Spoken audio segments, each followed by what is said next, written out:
Noon still. So good afternoon, everyone. Thank you for all being here and for attending this talk. We're going to go through a use case of a red team assessment that we did quite recently.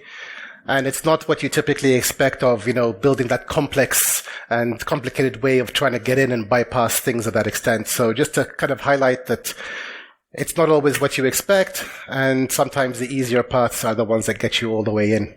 So just to introduce ourselves, my name is Nuri. I work for Unit 42. I'm based in the Dubai office, which is almost the same weather as here, a little bit warmer, but it's good to be here. I've been in the offensive security domain for quite some time. Before Unit 42, I was at Mandiant, and before that, I was in Belgium working at NATO. And I'll hand over to Marat now to introduce himself as well. Yeah. Hi, everyone. My name is Marat. I'm based in the Netherlands. Previously, I've worked at KPMG and Deloitte, and I recently joined Unit 42. So I'm in the security field for almost 7 years, I think. Yeah, almost 7. So I also if there are some red teamers, I think you also know the tool called ID Explorer Snapshot. So I'm also a co-author of this tool. Together with my friend, we just created it to help red teamers around the world. I think we can continue. Cool. So basically the premise of today's talk is about an assessment that we did recently. There was a company that was compromised. We won't go into details of who the company was or what they do, and the slides have gone, and then the matrix is back, and we're back. Yeah. So they're listening to us. So a company got compromised. Attackers got in. Attackers were persistent for a couple of months. They were watching what the company was doing, how transactions came in, transactions went out, what the daily operations, the weekly operations. They were in for a few months. When they were happy with the whole kind of process and operations, then they took action and did some damage by funneling money out of the company, quite a substantial amount. It hit the news. It made a lot of impact. A reputation hit, of course, as you can imagine. A lot of the IT security team were fired, which to me was a wrong move because you learn from mistakes. But anyway, so they brought in a new team. They brought in a new CISO. They put in a new strategy of we need to be resilient, we need to be able to detect and respond and do all this kind of good stuff. So MFA wherever they could, EDRs and all the kind of endpoint and protection tools we can do without the slides, I think. So they went for certifications and so on and so forth. So the idea was over a couple of years, we've taken our time of hiring new people, of getting new tech, tuning it, doing everything we can so that now we should be able to block an attack or at least have the ability to detect and respond to it quicker than allowing someone to come in and be persistent in our environment for 3 months, 6 months, whatever it is to do any kind of attack. So as a kind of exercise to assess that, they asked us to do a red team assessment. And for those that don't know, I'm sure everyone knows, but for those who don't know, a red team assessment is a simulation of what an attacker does. So it's no holds barred. We do whatever we want. We go as far as we want based on the rules of engagement or the scope. So in this instance, we knew the company name, and in terms of the objectives that we had to achieve, so can someone from the outside get in and achieve the following? These were the objectives set to us. So access to, crown jewels, personal identifiable information, and so on and so forth. Basically, what the attackers before were able to do, are we able to do it today, as someone with permission? So. Yeah, so here I step in again. So we will describe also what kind of stuff we do before we actually implement all activities hands-on. So here we describe our red team infrastructure. So we use a few VPN endpoints around the world, especially mainly in AWS. And in that case, because we geographically located in different regions, we also want to have as less latency as possible and the max performance of the network. Because, for example, sometimes you just need to upload some really large files, and I don't want basically Nuri to wait for an hour to download a few megabytes of files from, for example, from Europe while he's in Dubai. So for that, we're using VPC peering in AWS, which allows you to leverage the technology of AWS to basically link directly to different data centers that are located in completely different geographical locations. and basically have the same performance as you're located in the same, basically LAN, which is actually really great. We tested it a lot of times. It's actually quite reliable. And also the performance-wise, like basically the downloading, I think, of the file from the command, like from our C2 service, like the same for him and for me. So in that case, I think our like first point was achieved. For the C2 server, we're using CobbleStrike, which is also very known like a tool to use also by threat actors. They're also leveraging like old cracked versions of the tool to perform like malicious activities as well. And we also use like a Kali VM like as our publicly facing VM to do the OSINT. So in this case, for example, like if we know the target, we just enumerated it already, like using some threat intel source that we have internally in the company, and then we just do some like heavy scanning of the network outside to see what is exposed, what we can find, and maybe we can even like already achieve some objectives without even moving to the network itself, which we will also demonstrate later. And of course, like optional components, I think in this case it can be like using some legitimate services from cloud providers like content delivery networks, like also known as CDNs.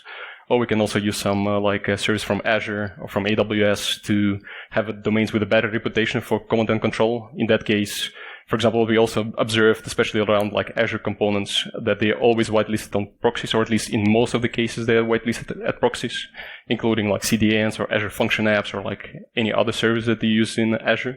And in this case, like the traffic is usually not inspected, and then your C2 traffic can actually easily bypass the network restrictions that they have. Okay, and now we are lost. We are lost, but we shall be found. Yeah. Please stand by. Merci. Okay. So, like, basically I describe like what we have, but how we actually do this. So in our case, we're using Ansible AWX, which is also known as an Ansible tower if there are some system administrators in the room. Maybe some of you actually use this to actually orchestrate and manage your infrastructure. The reason why we're using Ansible AWX is because it's like scalable. It has also features like what Ansible has, like for example Ansible Vault, so you can have like your sensitive credential material inside of Ansible Vault, which will be protected by like one of the best encryption standards. It also supports ACLs. For example, let's say like if you're a team of 15 people and you don't want to be like a single point of contact, hey, can you deploy me the infrastructure like all the time, then you can actually give the person access to specific projects within AWX, and then for example that person like himself or herself can just click, okay, deploy the infrastructure, and then like the magic will happen. Of course, it required a lot of development power, but well, we are there now, so it saves us a lot of time. And I think the last but not least, the main advantage of AWS, at least how we see it, is like about like inventory management and also cost management, because you can have like your infrastructure exposed like a lot, and you can just forget about running a specific project that were done like a few months ago, but you still have these costs up and up. And then at some point you're like, hey, we spent like a few $1,000, but we're already not running this project for like 6 months. And then, hey, you kind of like need to figure out as well how you can actually optimize the cost, but for that you need to have visibility of what you actually have. And AWX in this case, like it supports inventories, so you can actually see, okay, you have like inventories, you have specific types of resources, for example, like C2 server, redirector, VMs, and then you can just, for example, like kill them all as well from the AWX as well.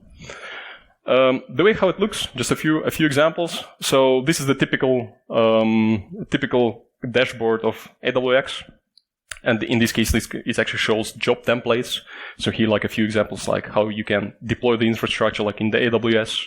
And then you also need like to configure these components, because deploying is one thing, but then of course you also want to like configure them in a way that will be the most protected, at least from just like regular perspective.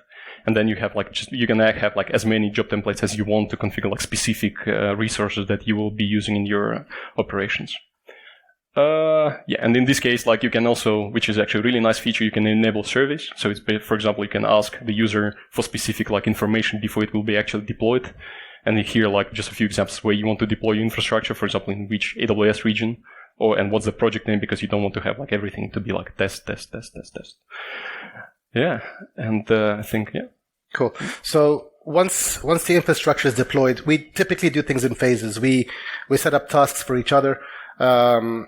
Because we're all remote, so you're in the Netherlands, I'm in Dubai, It's not the easiest thing as, when you're sitting side by side and working together and high-fiving every time something either breaks or goes wrong or goes well.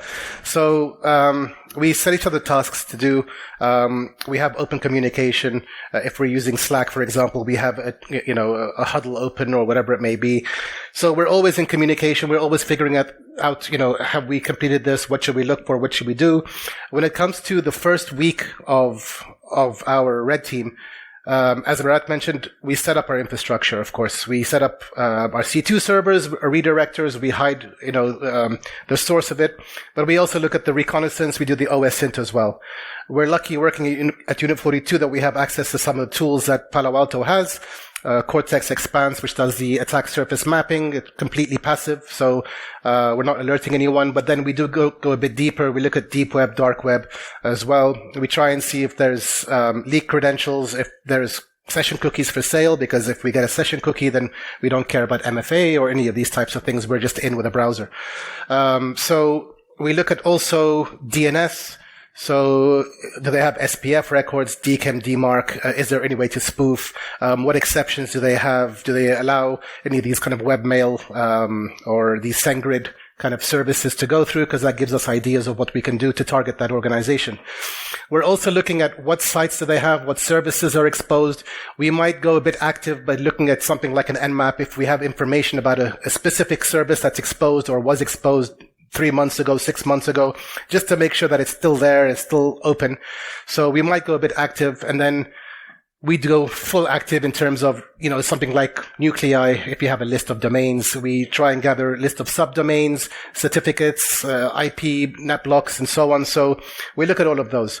One thing to keep in mind is that a red team is about stealth, right? So we're not doing a pen test here. We're not launching all kind of Acunetics and Nessus and all these different kind of automated scanners. You're going to get busted unless you change your IP all the time. And, but you're still giving away that you're trying to do something. So it's about stealth. So you're probing lightly. You're going as a normal human as opposed to a bot and going to visit sites and clicking around and so on.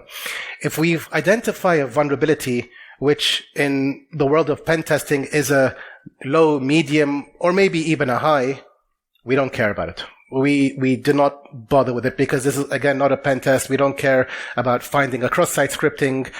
Sure, you can use cross-site scripting, leverage it with social engineering to try and get a session cookie out, depending if it's stored or reflected, but we don't care about that.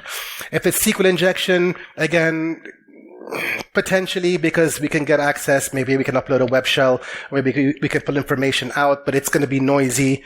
So we're looking at all different aspects of how can we get in. We look at the critical ways in, which get us access without having all the headache of anything else. We're not going to be chaining 2 mediums and 1 high and, trying to social engineer someone to go through these steps. So we don't do that. So we also look at what we call sites of interest.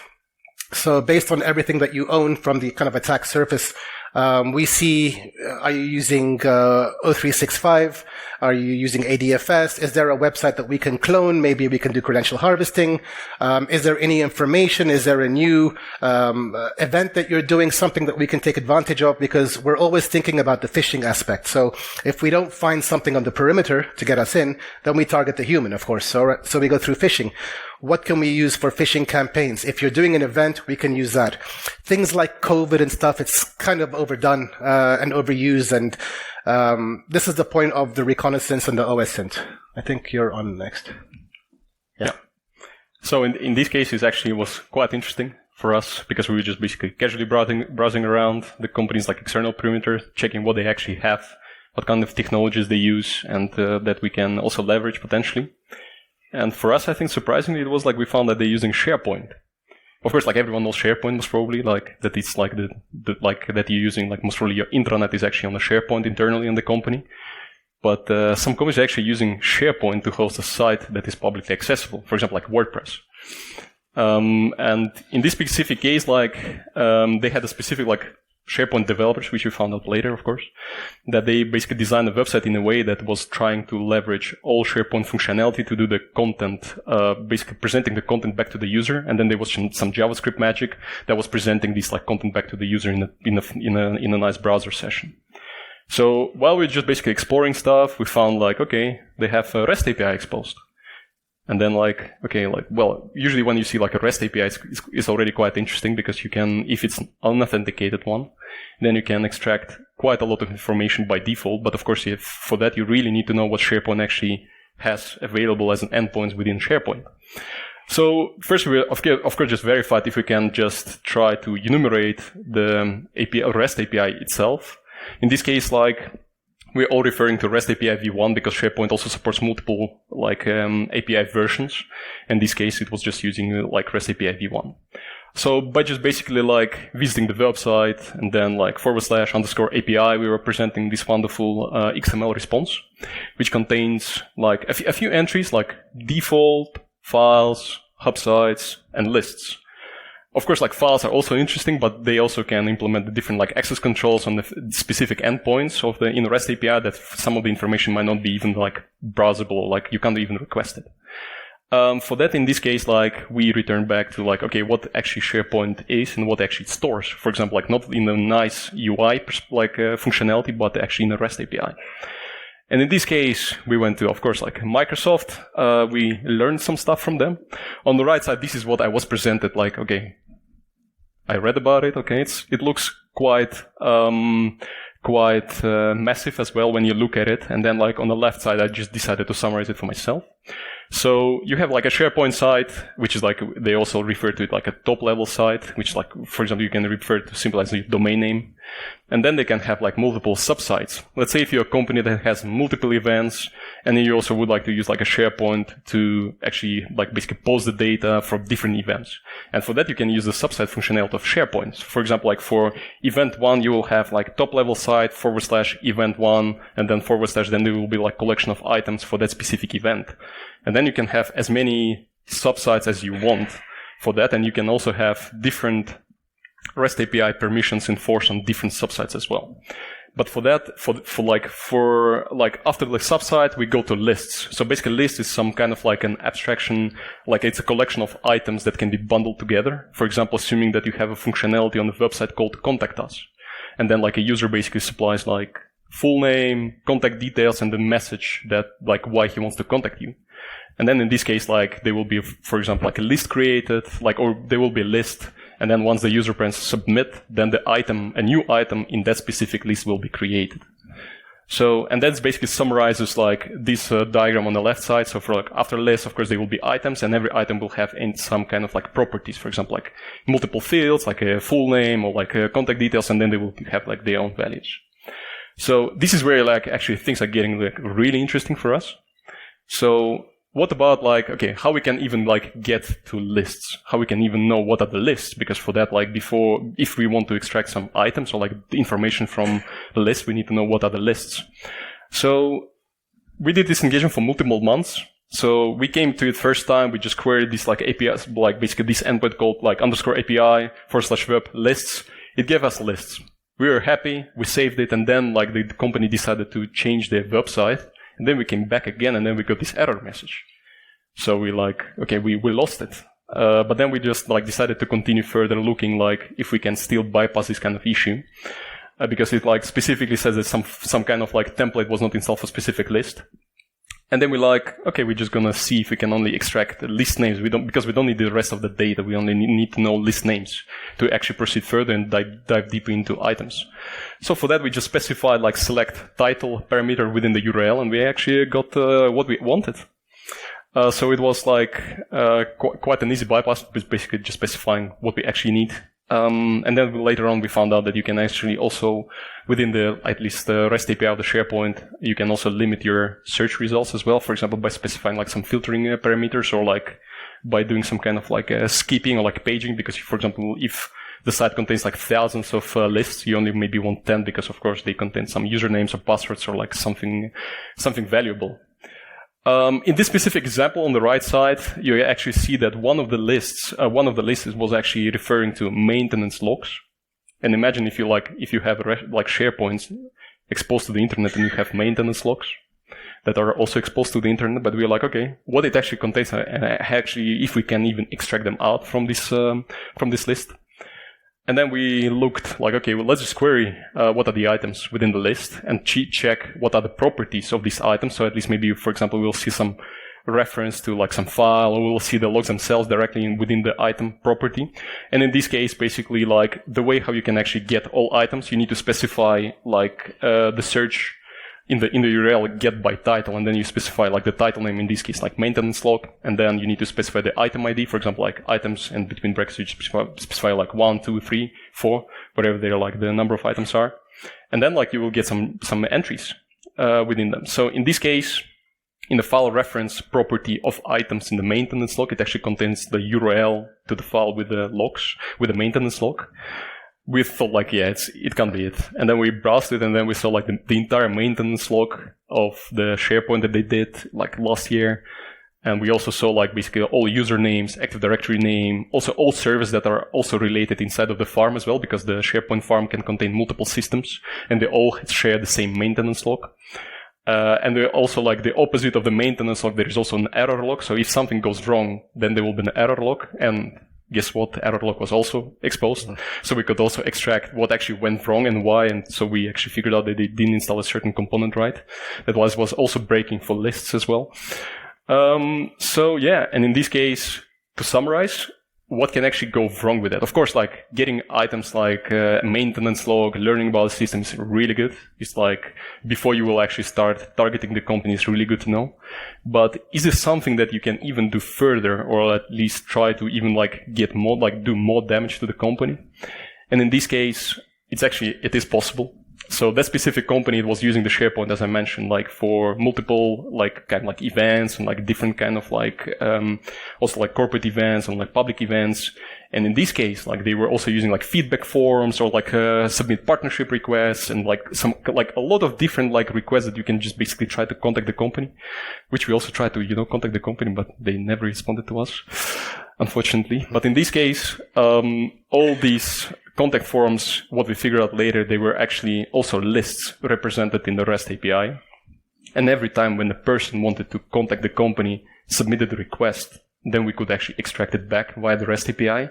And in this case, we saw like thousands of like contact requests, also people describing like why they want to contact. They were like PII and also some like quite sensitive financial information, because they also wanted to kind of engage in like investment partnership as well.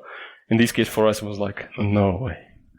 Of course, like next to that, like you can extract like PII and very sensible information as well. But what is also important to take into account that items in the SharePoint, they also contain metadata. And metadata in this case represents like some kind of like the data that is related, for example, like file creation, like item creation, and the author of the item. And in this case, we also like found that like Active Directory names, users, and also host names, because some items, they contain metadata that were pointing to a specific location in the file share internally in the network. We're like, why are you doing this? But yeah, for us, like it was it was a disaster for them, but for us it was like really, really interesting just, to dive in and figure out the entire structure of the SharePoint. Okay. Can I use your clicker as well, just because I have a couple of slides? Okay. Thanks, man. So, a lot of information was pulled out of SharePoint, but it didn't find us a way in specifically. There could have been an avenue if we weren't, let's say, ethical, because we did find the developers who created the site, and we could have found a path through them to kind of, let's say, supply chain style, but it wasn't in scope. We had to target these guys. We got a lot of information out, but not enough for us to get in. Okay, but stuff that we can use to leverage. At least we thought we could leverage the information. It kind of backfired in our face. But the next thing to do is prepare payloads. Right? So we had a look at SharePoint. We spent quite a bit of time on SharePoint. We pulled out some juicy information, some information which for sure would definitely shock them. And if they had any kind of audit or compliance, it would definitely have an impact. But we need to keep going, right? So the momentum is still there. Let's start working on payloads. Let's start generating payloads. Let's think about attack venues, phishing. What do we do with phishing? How do we target them? How do we make them click? What's available out there? What have we seen before in the past that we could reuse today? So when it comes to creating payloads, we have different payloads that we use depending on the OS synth that we've seen. So if we're going to use an HTA, we'll probably smuggle it through an HTML, so the JavaScript will download the HTA and run it. We know now that OneNote is being exploited everywhere. MS Access you can go with. Macros, they're a bit old school. They're a bit done in my view. Not many people accept macros. But if you have something that was somewhere where you can upload a file, then a macro, why not? If you're doing a CV for recruitment or something like that. One thing we need to consider is putting in guardrails, because a lot of companies today have EDRs, XDRs, all these kind of technologies that do sandboxing or do testing or execution of the actual payload. So if we can put in guardrails, then we can hopefully have a fighting chance of still trying to get in. So what we typically do is try and find a piece of information which relates to that company, something like a domain name, something like that, and we use that as the guardrail. So basically, sandboxes are not typically domain joined. So the first thing it does is it checks, are you domain joined? If yes, continue. If no, die. Right? So that's one aspect. Then we also create one or two payloads which don't have the guardrails, because we actually want to see if there's a technology stack and what it's doing and how does it connect back to us. There are quite a few ways of figuring out internal FQDNs and so on. Research, just OSINT will find it for you. Here's an example of an Nmap NAC script, which anyone can run. So the idea is we've built a bunch of payloads now, and now we want to go onto the phishing side. So before we go into the phishing, I want to try and make this a bit interactive.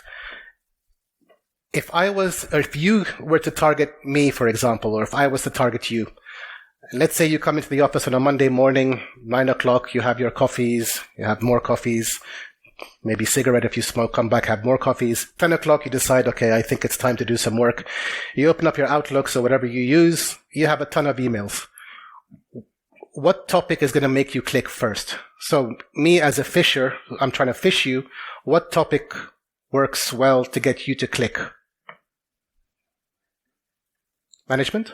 Okay, so hierarchy, someone who's your manager contacting you, that'll work. Anything else? Any topics specifically that would get your attention? Yep. Hobbies? Okay, hobbies. Security alert. We actually use that one, so that's cool. Yeah. Money. Yeah. Everyone loves money. If you don't, you're lying. So everyone loves money. And targeting salespeople about money is even better, because salespeople love money more than you. So it's all about commissions and meeting their targets and so on. So money and holidays, right? These are the two that we always go for. I mean, sure, if there's a pandemic going on like COVID, you can use that. If there's a new PCR update and so on, you can use that. But people click on money, especially now where the world is going through a tough time, and, recessions and Credit Suisse and I don't know what, and SVB. If you're offering someone a promotion, if you're saying that people are going to get fired, if you've got, your new salary request, your new performance review, anything to do with money, it's a winner. So these are the ones that we look at. IT security, we use that. We use that as a last kind of campaign. So what we do is try and make some noise, expect the company to contact the employees and say, guys, be careful we've been targeted as part of something or other. And then we come in as, we're IT security. Well done so far. By the way, here's the new patch that you need to install. And we have an MSI or an ISO, whatever. So other ways, I don't know if it's clear, other ways that you can get around are using things or subscription services. So instead of you going and purchasing a domain which looks like your target domain, or creating a subdomain which looks like your target domain, and then categorizing it and waiting because they have a proof point which is going to say that this domain is still new, it's going to go to spam, it's not going to go through. You can use all kinds of existing services out there. So for example, DocuSign. Go create an account. It's cheap. And then send emails from DocuSign, because it comes from DocuSign. Chances are everyone in your company uses DocuSign to sign contracts. WebEx, any of these kind of systems, they seem to work, right? Because people expect them, people know about them. If it's something about tax, if it's something about your money, if it's something about bonuses, if it's something about anything, use all of those. For the last one there, you have to verify first that they're using G Suite, or, if they're using O365 or whatever it is. But the phishing aspect is important because that's what makes someone click. For us, it's frustrating when we send a phishing email. Let's say we target 10 people, and we send 10 phishing emails and nothing comes back. we have no clue what's going on because we can't ask, did you guys get the email? We can't. We're blind, right? So did their perimeter email gateways detect us, block us? Maybe. Is the awareness of the people in the companies that damn good that no one clicked? Maybe. Unlikely, but maybe. What is it? What's happening? Did the emails arrive in their inbox, but they've gone for coffee and they don't really care? So we have no clue of knowing these types of things. And that's where we need to get a bit inventive and just know, are our emails getting through? So sending benign emails, just a stupid request for information, just to try and get any kind of relationship or any kind of communication with them, which is important as well, because if they respond back to you, chances are they're going to have their signature, their the logo of their company, the banner, the disclaimer, the font. So now you know all the stuff. So if you want to do any kind of attacks, you can do that as well. One that we used recently was canary tokens. So we create a Word document, blank, nothing on it. We don't really care. And we send it to the info at or the distribution groups that you have, and to specific people that we're trying to see, where are you in the world? Because maybe we're sending a phishing email at, 9 a.m. thinking that they're going to get it at 9 a.m., but they're actually in the US. So it's like, 4 a.m. for them. So when the canary tokens come back, then you have an idea. Okay, most of these guys are in the US, but there's a large chunk who are in France, for example. So now we know that if we're doing a phishing campaign, these are the hours that we should be, launching these types of campaigns. In terms of luck, you need a bit of luck always. Some of the things that we found on the web are applications where you can actually use the company system to target internal employees. So for us, we don't care about buying a domain name, categorizing it, making it look and feel legit. We can use their services. So this is an example of one, of course, we've hidden the names, where you could send a message like a referral internally, and it comes from the company and it goes internal to their users. So it looks like an internal email. None of these, beware this message came from the outside or whatever. This is purely internal. And for a blue team or an incident responder, good luck tracking it down. It's a headache. So what we do is we host our payloads. You can put it on a SharePoint. You can put it, your SharePoint. We can put it on Azure, so Azure Blob Storage, something like that, something with a high reputation. And then just send them a message. Tell them, here's your performance review. Here's your salary. Here's any of those buzzwords, holiday, new holidays, whatever. And it goes internally. It goes like an email internally from the inside. There's no outside. Check the Exchange server. Who sent the It's a pain in the ass for them to find out how the hell to figure this out. Other ones that we've seen are forms online where you can upload documents. So what we typically do is we say, let's just generate a whole bunch of payloads and then just attach all and send and see what comes back. Because we know when a sandbox connects to one of our payloads, based on when it connects to us, we know that this is this specific payload based on the actual process itself. So we know this is this payload, this is that payload, and so on. We've seen ones where you can leave a message and then, again, upload a whole bunch of file formats. We've seen this many times. We've seen ones where you can actually put in an email address of the victim using their site, right? Instead of putting your own information so that they contact you, you put in the actual victim and it sends an email internally. Beautiful. You don't have to worry about any of the stuff. And they can't trace it back to you.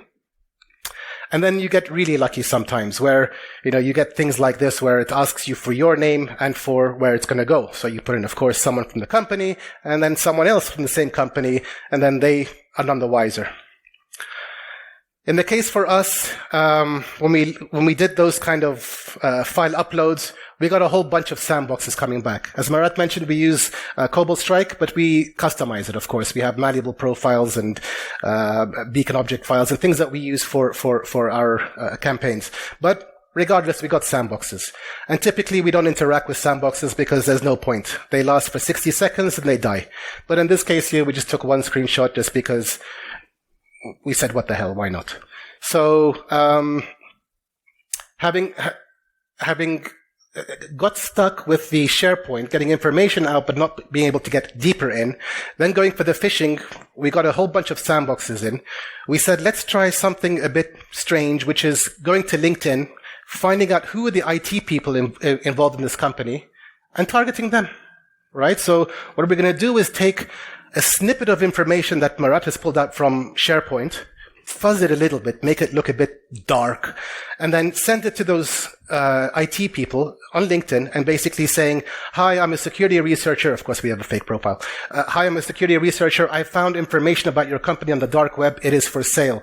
All right? You should look at this. The first guy ignored us completely. Actually, he blocked me. So that was a waste. Then I found another one, and we sent him the same thing, and he responded back saying, who are you?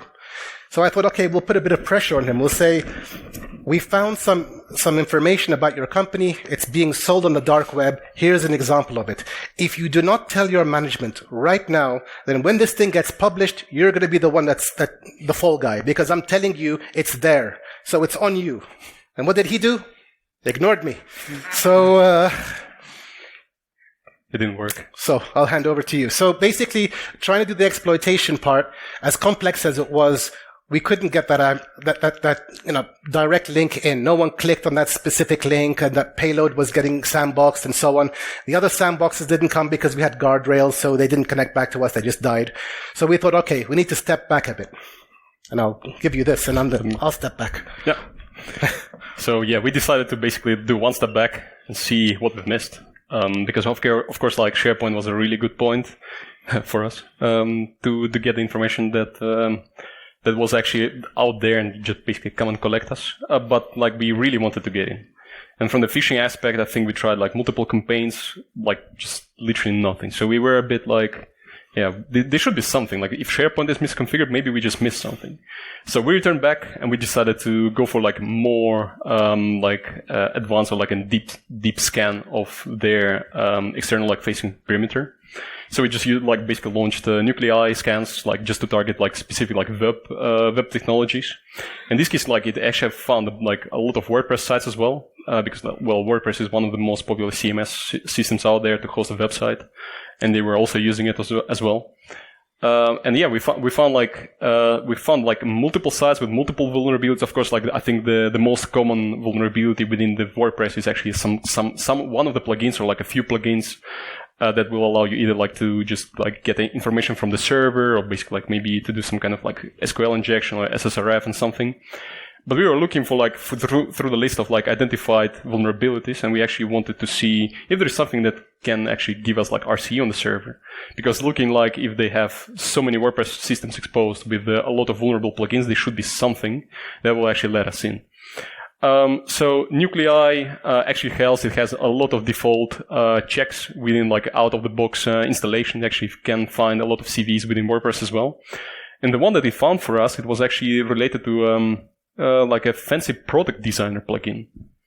Like I've never heard about it before. Of course, like once you see, okay, CV is found, the first thing within WordPress, what you just go to VP Scan.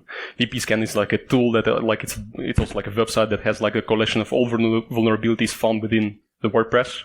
And of course, sometimes they have like a bit of a disclosure, like how to exploit it or like how to abuse it. But in this case, there was literally like the message from the researcher that found it, like it's just basically one post request, how to exploit it. And then it's like a lot of text, okay, you should do this, you should do that, and then you can just exploit it. And then we're like, okay, well, if for us it was already enough to see like, okay, if someone already did it, there is a POC, kind of POC, then we can just try it ourselves.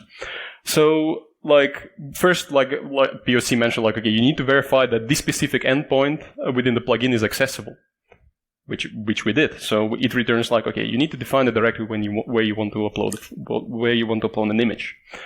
In this case, like this specific vulnerability allows actually to upload an arbitrary file without like any limitations about like extension of the file, which of course if you upload a PHP file, because WordPress in most of the cases supports PHP, which they also support in this case, it also can result in remote command execution. So what we've done, we actually like to verify first that we have a vulnerability, like we first try to upload like legitimate files, like images themselves.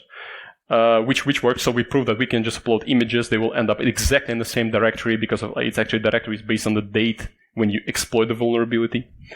And then you just basically like keep uploading. It just basically just uploads. You just add some kind of like, it renames the file slightly, but it gives you the response where the file is located, which is actually really great because then you don't need to search for it. You just browse there, it's there. So perfect.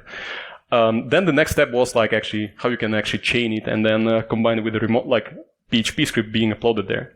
So first, what we did, we actually uploaded PHP info file, just, like to get like nothing malicious, just PHP info, because, well, you can find PHP info a lot on the internet. So we decided like, let's just enumerate the system first. So what we found out that the system was a Windows-based operating system that was Active Directory joined as well, that was running on the specific user, and it was also like IIS-based web server running WordPress and PHP. For me, it was like, what?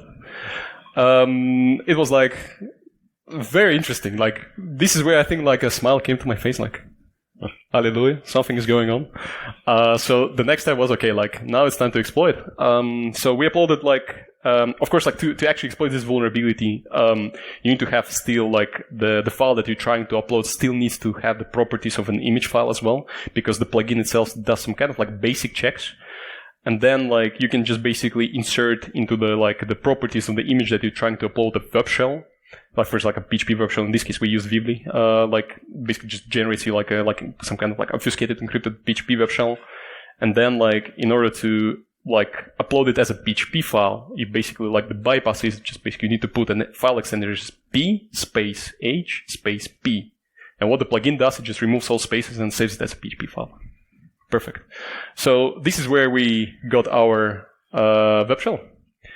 So of course, like web shell is like not super interactive. You can just basically execute a command and wait for the response, and then like it might be still malicious looking, like if like the single IP address just does a lot of requests, get requests to the specific file, and just then there's some also response coming back. So in this case, we decided, okay, like it's time for some C2. So we uploaded like a couple strike beacon as well, like obfuscated with guardrails specifically we prepared that we also tested on that system. All worked, so that's good. So we didn't do something wrong. And then we just used like a couple strike in a very like a passive mode, like a callbacks that are happening every minute, just casually, slowly downloading files. Since it was like a web server, publicly exposed, of course, the most common thing that you're going to do is just download a bunch of web.config files. Because this actually server was used also like, I think to host like multiple sites, like 2, 3, 4, maybe. So we basically looking around, just downloading. So first it was just a looting phase. We didn't even like much inspected what we actually have inside yet, because we just wanted to see like, okay, we have access now. We just want to see if we can find maybe more credentials that we can use like to come back, for example, like from some other avenue. In this case, like first looting, so all web.config files from the web server. Then we also went for like just basically trying to access other systems on the network. So we also downloaded like some files from the sysvol folder because it's like it was accessible. So we identified the domain controller, and then we also found like a lot of files with credentials in the like scripts with credentials on the sysvol share that basically like every user on the network can access. And then we also checked like, okay, if they have some ADCS, because we also wanted to kind of like do some kind of recon to see if we can use some like known attack avenues, like for example, exploiting like abusing ADCS if they have any. So in this case, they didn't have any. But for us, it actually was not needed later on. So like once we dumped the file, so we decided, okay, let's time to evaluate what we have. So we just decided to inspect what we actually have. So in web.config files, we found a lot of database connection strings, like a lot of different databases, like maybe 5 or 6 databases, because like they were like pushing data all like around the places. And we also found like some Salesforce API keys that basically they used like to upload some data to Salesforce. Inside of the web.config files, we also found a password for a user, which was 6 characters long. Password was 6 characters long. It was like for some kind of like third-party API, and we're like, okay, why not? Basically, just we have it. And then when we actually did some enumeration on the system itself, we wanted to find, for example, what are the local admin users on that specific server that we compromised. And it was one of the users that actually we basically extracted from the web.config file, and we were like, okay, it must be also like, maybe it also has a domain admin privileges. We even had a joke, no way. We verified it had domain admin privileges. So for us, like it was a bit shocking, because why would you do that? Why you would store credentials for like third-party API and also have an AD user as well with domain admin privileges, and the password is 6 characters long? What can go wrong? Yeah. Oh, sorry. I moved back. In this case, like, of course, to access Salesforce API, we basically went back to our Kali OSINT box, and we just could query Salesforce API without any network restrictions because there was no like firewalling or anything else on the Salesforce side. So and I guess in this case, like this slide, go ahead. It's on you. Yeah, up to you. So these slides kind of like represent an example of like what we achieved as well. So we had like a phishing component blocked, then like perimeter testing, WordPress, and SharePoint as well done. We got some data, so we achieved like a few objectives. Then like of course we tried to move like within the network, got access to like very sensitive data, got it, and then we caused incident response. But yeah, for us it was already like a game over because we already got everything what we wanted. We were in the network for long enough, so at least like we collected, I think, everything what we even wanted, right? I think basically for us was the idea, and this is what we wanted to share with you in today's talk, is, you know, you're doing red teams, you have objectives to achieve, you've got targets, you need to be advanced, you need to be better than this company and that company and this advanced persistent threat actor, and show us a new way and show us an exciting way. And, you know, this is what we're always being challenged to do. And, you know, we're up for the challenge. We're always trying to do things and try and be inventive and be advanced. But it took a website to achieve all those objectives. So your most basic thing was the way that we got in and achieved the objectives. We didn't have to worry about, okay, these 4 phishing campaigns didn't get us in. Let's work on more. Let's figure out more. Let's buy more domains. Let's do this and that. It was a website. And it was a WordPress website. And I know we joke about this when we say WordPress, haha, who uses WordPress? You'll be surprised how many people use WordPress and how vulnerable they are. Even today, for example, when we talk about doing pen testing and you say SQL injection or cross-site scripting, and you say, well, these are over 10, 15 years old. Who the hell still has them? You'll be surprised. They're still available. They're still out there. So don't worry about the most advanced, you know, methods of trying to find, you know, that specific payload and paying for that specific technology to create or generate that payload, testing it. And then it just takes an email gateway to block you on there. Then all that effort is kind of gone. And all it takes is to find one thing through your OSINT. In our case, we found 2. We found a SharePoint and we found a WordPress. The SharePoint got us a lot of information that we could use. And, you know, if that information got out, it would have been damaging to the reputation. But the WordPress got us in and got us all the way through just because of a bit of luck, a bit of, you know, misconfigurations and set up by them. Here we go. Next slide. So I know that we're short on time. I know that we've kind of, I think, overshot the limit by a bit. But basically, the areas of improvement or the observations that we had are basically, so network segregation, non-existent, the kind of response readiness and communication within the organization. Like we were in there, we were taking we have a lot of information from there, and there was never any kind of, you know, like suddenly the site went down or suddenly someone's tracking nothing. We had clear visibility we had clear access. So, lack of communication internally, application whitelisting. So we were uploading our own payloads for persistence. In that screenshot earlier, we had persistence on 2 different systems. Application whitelisting didn't block us there. Lack of credential management, just because as Marat said in the web.configs, we found a lot of credentials which were reused, the same credentials used over, you know, many different systems. And the password length was a bit guessable. Recommendations, we recommended things like doing a full attack surface, finding all of your systems, because there are going to be some of those legacy systems that you set up 5 years ago, you've forgotten all about. It's not part of your inventory. It's not part of your patch management cycle and so on. Conduct pen testing on those specific systems, at least web application ones for whatever web apps you publish. Whether you're going to do it black box or white box, we don't care, but just test them and find, you know, things like these critical vulnerabilities, such as the WordPress one. And then just do regular exercises to be able to detect these types of things, right? So that was the whole kind of A to Z of the red team. This is how we did it together. Thinking about, you know, what kind of payloads and how we're going to be smart and be advanced. And in the end, it just took a WordPress website. So with that said, I think that comes to the end of our presentation. I do have one important slide, which is right here. But apart from that, thank you very much. And we're open for questions. Cool.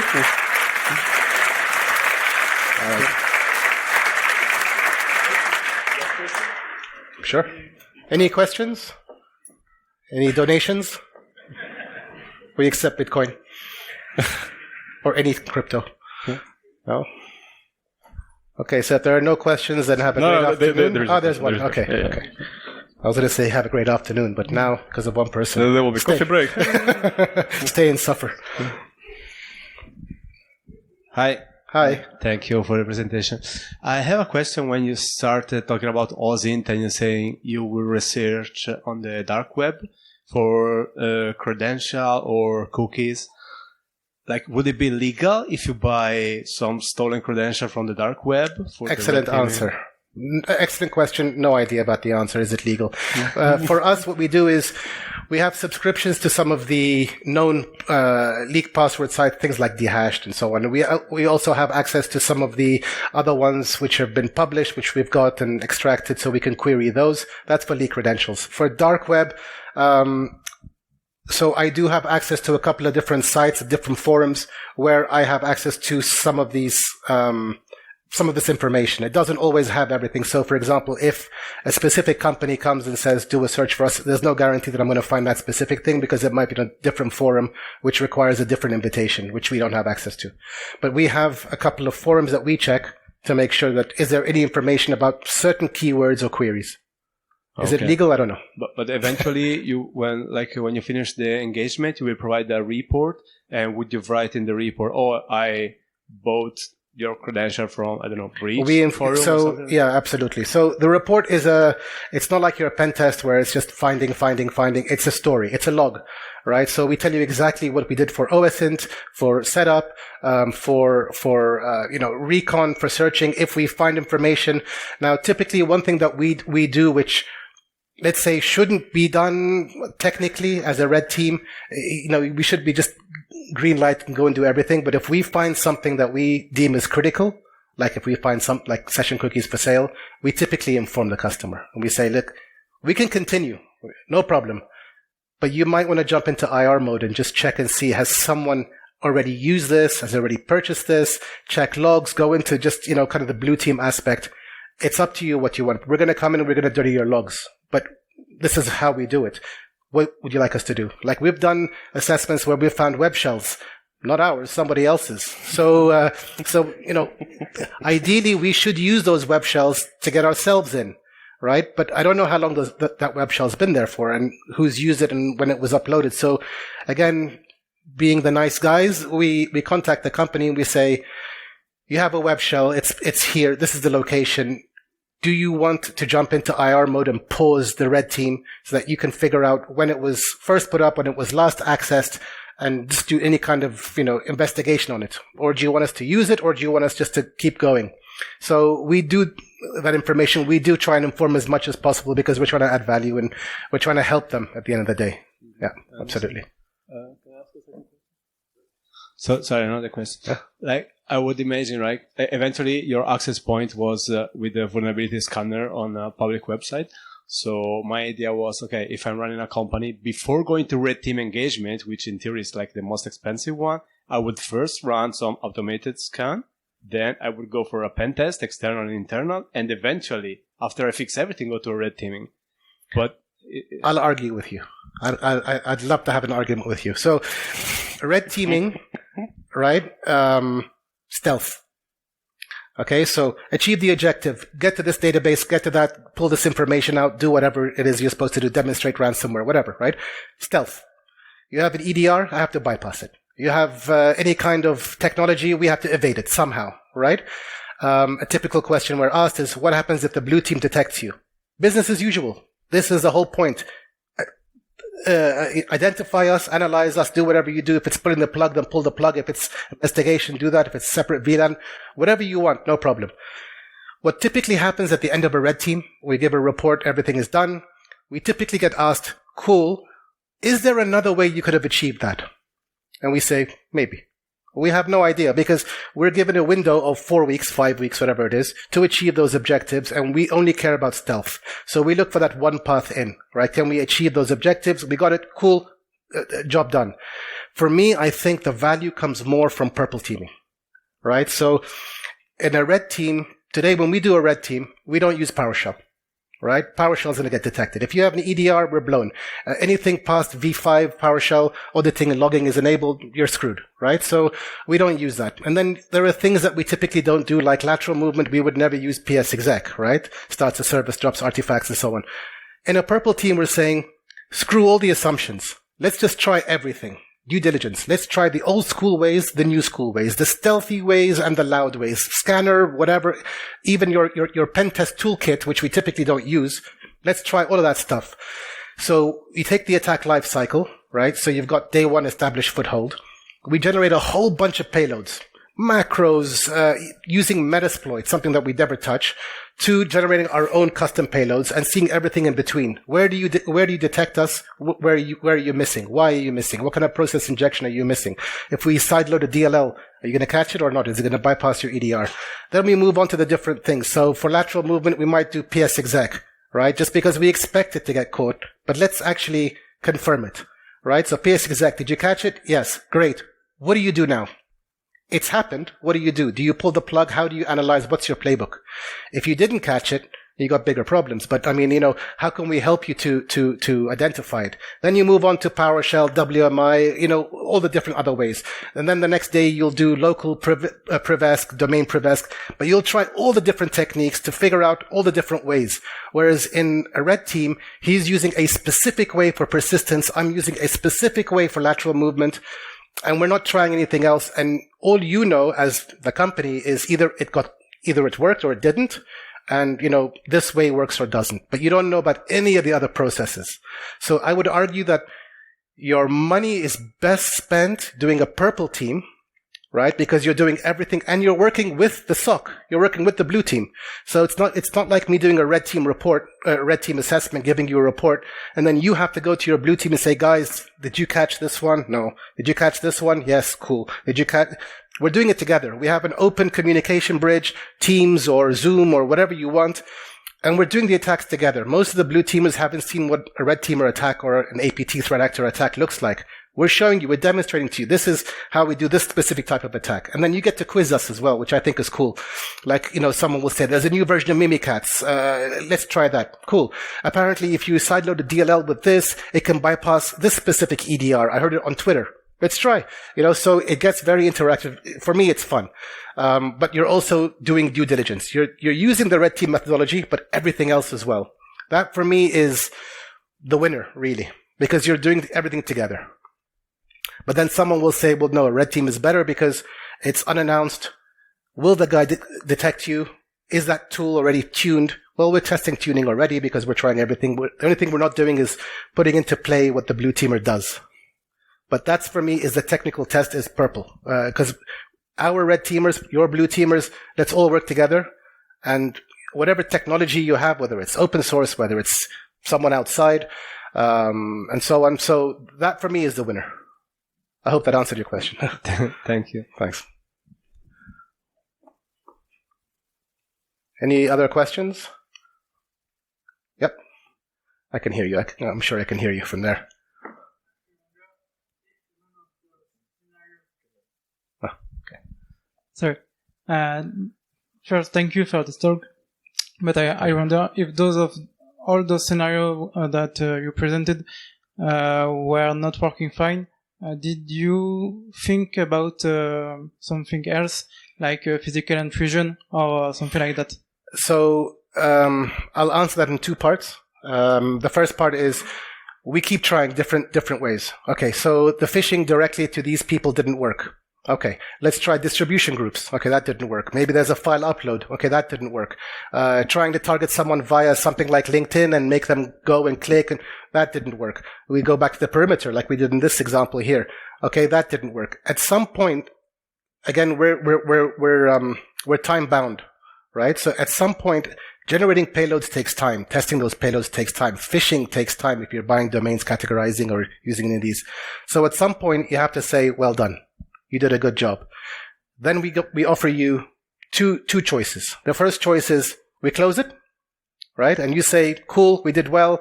Our investments in this technology and our staff and in our tuning is really good, and in our processes is really good. Or we can offer you what's called assume breach. So on the perimeter, we didn't get in. Well done. Good stuff. We give you some payloads. You execute them on an internal domain join system. And then we simulate the insider threat. So if someone, has a USB found in the car park, or someone just has bad intentions, or someone did click, we simulate that someone did. Where can we go on the inside? So these are the options we have for that. The second part is about the physical, if it's in scope. And why I say that is because I live in the Middle East. I live in Dubai, and a lot of the places where we go to have guns. And I am not happy to go on site and to risk someone with a gun, or even a big German Shepherd or something like that. So I choose not to do those. If they're asked, then fine. And, I'll probably ask Marat, he can run faster than me, so he can go. But, it's typically defined at the beginning by the scope. Some people say, I want to see if you can physically get in and, find an empty room, find an open computer, maybe go into one of the conference rooms and plug in or connect to our Wi-Fi. Those have to be defined in the scope of work. Thank you. Okay. Any other questions? Anyone have an eclair from yesterday? I missed that yesterday. Damn it. All right. So if no other questions, then enjoy your afternoon and capture the flag tonight, and I wish you all the best. Thank you so much. Thank you.